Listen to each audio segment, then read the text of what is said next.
Camille Cotin-Ceste livrée dans le dernier numéro de Madame Figaro pour la sortie de Tony en famille.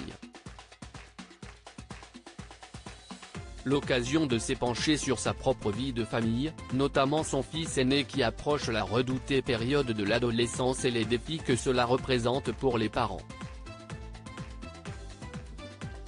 Que de chemin parcouru par Camille Cotin depuis son rôle de la connasse sur Canal+ il y a près de 10 ans. La comédienne, qui a confirmé son talent dans la série culte de France 2 10%, est devenue l'un des visages qui comptent dans le petit monde du cinéma français.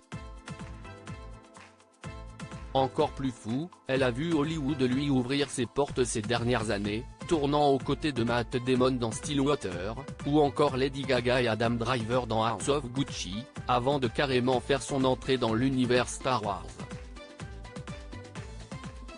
Mais la comédienne de 44 ans n'oublie pas pour autant son amour du cinéma français et ses rôles parfois très profonds.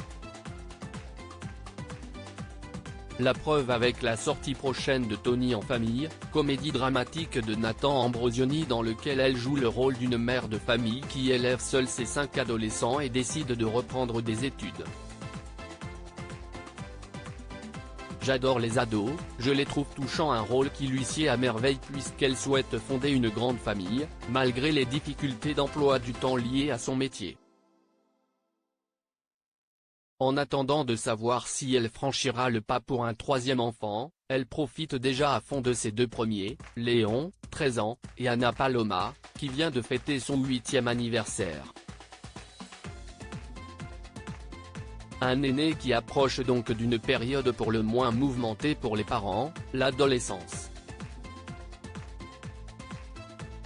Oui, je mène approche doucement avec mon fils, Léon, de 13 ans.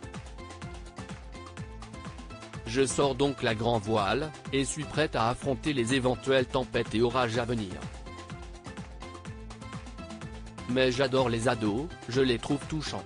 La mutation, lorsque le corps et la tête essayent de s'accorder dans un truc un peu dissonant, me fascine, a-t-elle confié dans les colonnes de Madame Figaro.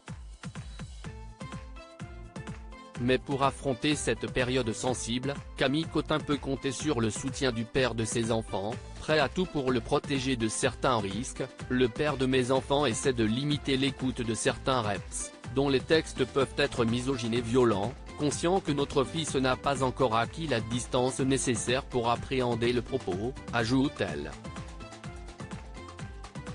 De quoi s'entraîner au mieux pour la seconde expérience avec Anna Paloma.